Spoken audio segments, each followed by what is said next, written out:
Hello po mga kapatid, isang pinagpalang umaga po sa inyo at sa ating lahat. Tayo po ay makikinig na naman ng salita ng Diyos ngayong umagang ito. Napakagandang pagkakataon na naman itong binigay sa atin ng Diyos dahil meron na naman po siyang sasabihin sa atin ngayong umaga. Pero bago tayo mag-umpisa, tayo po ay manalangin muna. Magsiyo po tayo. Yes, O God, aming Diyos na nasa langit, aming Amang makapangyarihan sa lahat, aming Amang banal.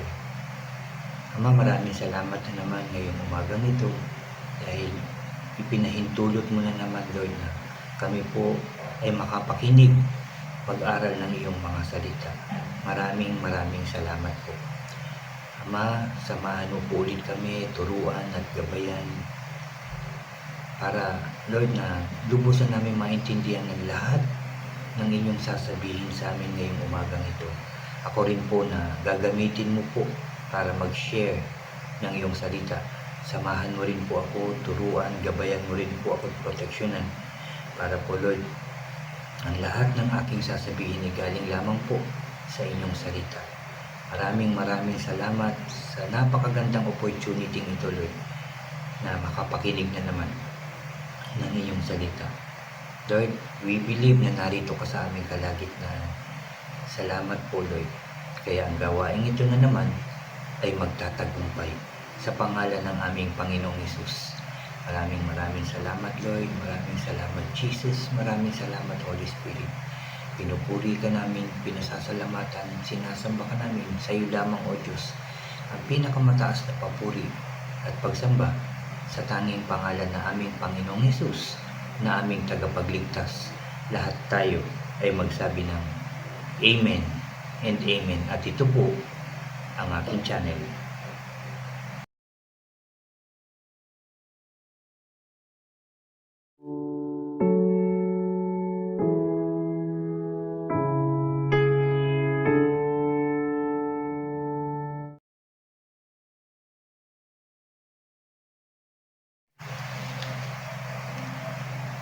Hello po ulit mga kapatid. Ulitin ko lang, isang pinagpalang umaga po sa ating lahat dahil pinagpala talaga tayo dahil muli tayong kakausapin ng ating Diyos ngayong umagang ito sa pamamagitan ng kanyang mga salita dito sa Biblia. Mga kapatid, bago tayo mag-start, unahin ko lang po yung mga bago dyan sa aking channel na huwag niyo pong kalimutan na mag-subscribe, paki-like and share niyo po yung aking mga videos. At pakiclick na rin po ang notification bell para lagi po kayong updated sa mga bago at iba ko pang i-upload. Salamat mga kapatid. Salamat po. Salamat. Mga kapatid, ang aking isi-share ngayon ay dito po sa Isaiah chapter 49 verse 13 hanggang 16 po yung aking isi-share. Ulitin ko lang, Isaiah chapter 49 verse 13 hanggang 16 po. So, mag-ready po tayo, ihanda natin yung ating puso, isipan, at mag-focus po tayo sa pakikinig sa salita ng ating Diyos. Ito po ang sinabi. Sabi po sa verse 13, kumanta ka sa saya, o langit, at magalak ka, o lupa. Mga bundok, umawit kayo sa tuwa, dahil kino-comfort ni Lord ang bayan niya at maaawa siya sa kanyang bayang nahihirapan. 14, pero sabi ng Zion, si Lord pinabayaan ako, kinalimutan ako ng Panginoong ko.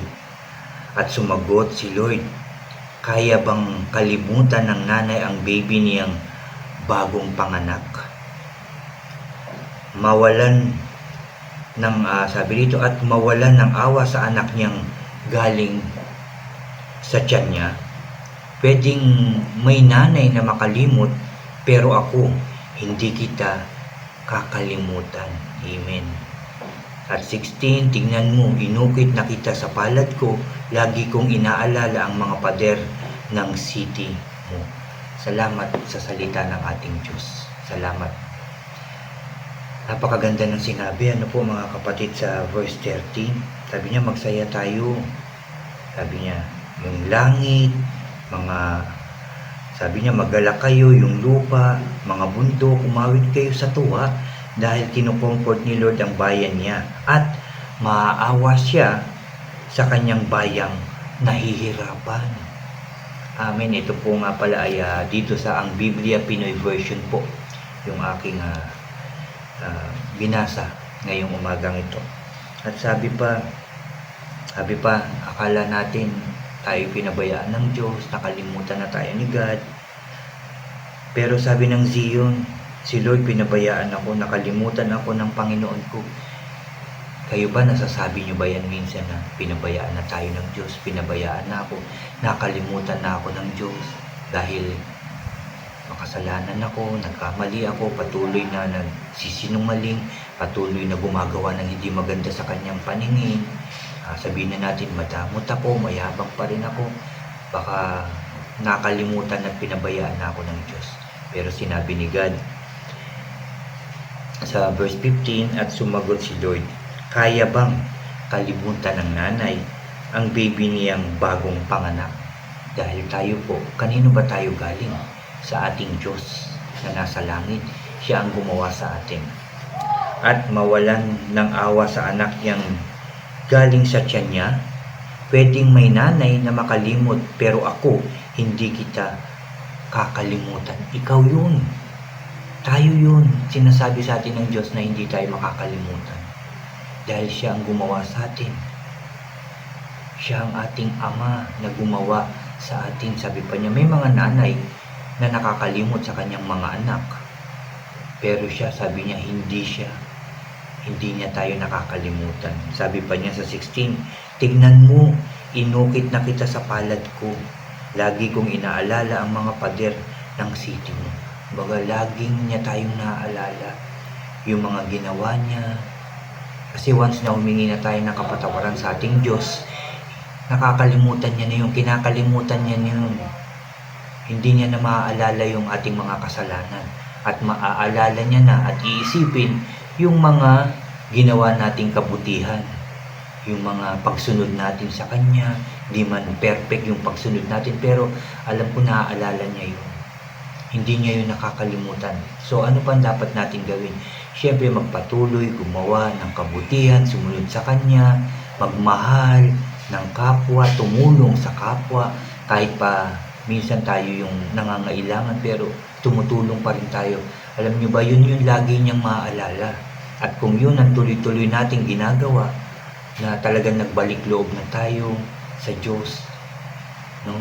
Sinunod na natin siya, nanalangin everyday, nag-aral, nagbasa ng salita niya, umaattend ng simba every Sunday, ng mga Bible studies, umaattend tayo, lagi niya na yung maaalala at never nang maaalala yung ating mga nagawang pagkakamali sa Kanya. Maaalala niya na mabuti yung anak ko, nagbago na yung anak ko.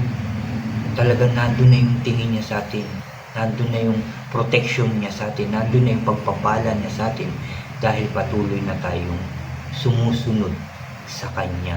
At yan ang dapat natin gawin, mga kapatid. Yan ang inuutos sa atin ng Diyos. At yan yung pinapaalala. Makakalimutan ko ba kayo? Akong gumawa sa inyo eh. Sabi ng Diyos. Ulitin ko lang, kahit na patuloy yung kasalanan natin, pagkakamali, pagkukulang sa Kanya, hindi niya tayo makakalimutan, hindi niya ako makakalimutan. Dahil unang-una, mahal na mahal tayo ng Diyos. Mahal tayo ng Diyos, mga kapatid. Well, sabi nga kanina, pwedeng masabi natin na nakalimutan na ako ni God. Nakalimutan na ako ni Lord. Nakalimutan na ako ng Panginoon dahil makasalanan ako. Alam niyo ba, kung sa mga oras na to, yan ang iniisip mo at pagsisisihan mo lahat ng kasalanang nagawa mo, pagkukulang mo kay God, pagsisisihan mo ngayon, pagkatapos mong mag-pray, o baka hindi ka pa natatapos manalangin, pero nakita niya yung sinseridad mo sa paghingi ng tawad, pinatawad ka na niya at kinalimutan na ang iyong mga kasalanan. Ganun ang gagawin niya sa ating lahat, no? Na kung yun na naiisip nga natin na Nakalimutan na tayong liga dahil makasalanan tayo, na totoo naman na lahat tayo ay nagkakasala, lahat tayo ay makasalanan. Pero kung galing sa puso't isipan at kaluluwa na tayo hihingi ng kapatawaran sa Kanya, magbabalik loob sa Kanya, lalapit sa Kanya at magtitiwala sa Kanya, patatawarin niya tayo at kakalimutan na ang lahat ng kasalanan ating nagawa at aalalahanin niya na ang lahat ng kabutihan na ating magagawa. Hindi niya tayo talaga makakalimutan, mga kapatid. Lalo pa kung patuloy tayong sumusunod sa Kanya. Ulitin ko lang kasi nga, mahal na mahal tayo ng ating Diyos. Matigas man ang ulo natin minsan, tumatalikod man tayo sa Kanya minsan, hindi niya tayo nakakalimutan. Ulitin ko, dahil siya ang gumawa sa atin. Siya ang ating Ama na nasa langit. Siya lang ang tunay na magmamahal sa atin kahit papatuloy tayo nagkakasala, mahal pa rin tayo ng Diyos. Maaring sa iba hindi na. Sa laki ng kasalanan natin sa tao, maaring nakalimutan niya na tayo. O baka maaring isinumpa pa. Pero sa Diyos hindi. At yan din ang inuutos sa atin, mga kapatid. Magpatawad ka sa lahat na nagkakasala sa'yo para patawarin ka ng Diyos. At huwag mong gagawin na insumpa ang iyong kapwa. Baka sa atin mapunta ang sumpang yun. Kaya kung ano man yung nagawa ng kapwa natin, patawarin, ipag-pray. Diba? Ano man sakit na nagawa sa atin ng taong yun, patawarin, ipag-pray. Ano man yung pagkakasala niya, sabihin na natin matinding kasalanan, patawarin natin siya at ipanalangin natin siya. Napatawarin din siya ng Diyos at huwag niya na yung magawa. At siya rin ay magbalik loob sa Diyos, kagaya natin. Yan ang tinuturo at tinuutos ng Diyos sa iyo, sa akin, at sa ating lahat. Tandaan po natin ang lahat ng pag-aaral natin, ang lahat ng nababasa natin. Ang salita ng Diyos. Itatak natin ito sa puso at isipan natin at i-apply. Isabuhay natin ang Word of God. At dapat i-share din natin ito sa iba. Lalo-lalo na yung ginawa ng Diyos na pagbabago sa iyo, yung pagbigay ng biyaya sa iyo ng Diyos. I-share mo yan sa ibang tao para sila rin ma-encourage na mag-aral, magbasa, makinig ng Word of God at sumama sa atin na makinig ng Kanyang salita. Yan po ang dapat natin gawin. Yan ang dapat nating isapuso't isipan na tayo'y makapagdala rin ng mga tao para magbalik loob sa Diyos. Yan ang ating purpose na mga tinawag at pinili ng Diyos. Tayong mga nakikinig ngayon ng Word of God, tayong mga nagbabasa ng salita ng Diyos, tayo'y kinakausap eh. Yan ang ating tungkulin na nakapagbasa ka na, nakapagbasa na tayo ng Biblia, kilala na tayo sa Diyos, tinanggap na natin ang Panginoong Hesus. So ang gagawin mo naman, i-share mo yung natutunan mo, yung sinabi sa iyo, yung pagtanggap mo sa Panginoong Hesus, i-share mo din yan sa ibang tao para sila rin ay tumanggap sa ating Panginoong Hesus. At yan po ang tinuturo sa atin ngayon na dapat nating isabuhay. Galing lahat yan sa ating Diyos. Salamat sa salita ng Diyos na ating narinig ngayong umagang ito. Tunay na mahal tayo ng Diyos. Tunay na hindi nagbabago ang Diyos. Totoo na hindi tayo nakakalimutan ng Diyos. Dahil nga, mahal tayo ng Diyos. Kaya mga kapatid, kung ano man yung inyong nararanasan ngayon, ano man yung pangangailangan mo sa buhay, lalapit tayo sa Diyos. At I believe na nakikinig siya at i-claim mo na matatanggap mo ngayon kung ano man ang iyong ipapanalangin. Let us pray. Yes, O God, Father God in heaven, uli ka namin pinupuri, pinasasalamatan, sinasamba ka namin, O Diyos.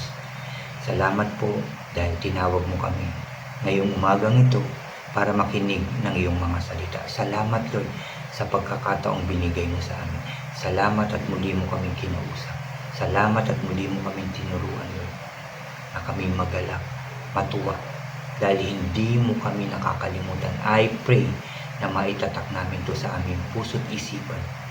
Alalahanin palagi na hindi mo kami nakakalimutan at huwag din namin kalimutan ang lahat ng itinuturo mo sa amin at lahat ng ginawa mo sa aming buhay. Thank you, Lord. Thank you, Jesus. Thank you, Holy Spirit. Maraming salamat sa lahat ng sinabi mo ngayon, Lord. Bigyan mo kami ng lakas ng loob, sipag, at karunungan, Lord. Yung wisdom na nanggagaling sa inyo para, Lord, makapag-share din kami ng iyong salita sa ibang tao. Para din, Lord God, na mailapit namin sila sa iyo, maibalik namin sila sa iyo. Bigyan mo po kami niyan, Lord, ng lakas ng loob, talino at sipag, O Diyos. Every day ng aming buhay, sumunod nawa kami sa iyo. Kaya, Lord, nagpapasalamat kami sa katagumpayan ng aming gawain ito, sa sinabi mo na naman sa amin ngayong umagang ito. Maraming salamat po, Lord. Thank you, Lord. Thank you po. Salamat din sa lahat ng pagpapala, pagkain, magagandang bagay, kagalingan, kaayusan ng aming buhay at pamilya, kaayusan ng aming bansang Pilipinas at bawat bansa. Lord, I pray sa pangalan ng Panginoong Jesus na magiging maayos na ang aming mga buhay, lahat ng tao. In Jesus' name. In Jesus' name. Thank you ulit, Lord God. Salamat po. Salamat po sa iyong pagmamahal sa aming lahat. Salamat po. Salamat po. Salamat po. Lord, pinupuri ka namin, pinasasalamatan, sinasamba ka namin. Sa iyo lamang ang pinakamataas na papuri at pagsamba sa tanging pangalan ng aming Panginoong Hesus, na aming tagapagligtas. Lahat tayo ay magsabi ng Amen, Amen, and Amen po. Amen. Salamat. Nadinig ng Diyos ang ating panalangin. I-claim mo kung ano man ang hiningi mo, tanggapin mo. Ipinagkaloob na sa iyo sa atin ng Diyos. God bless po sa inyong lahat at God bless po sa ating lahat.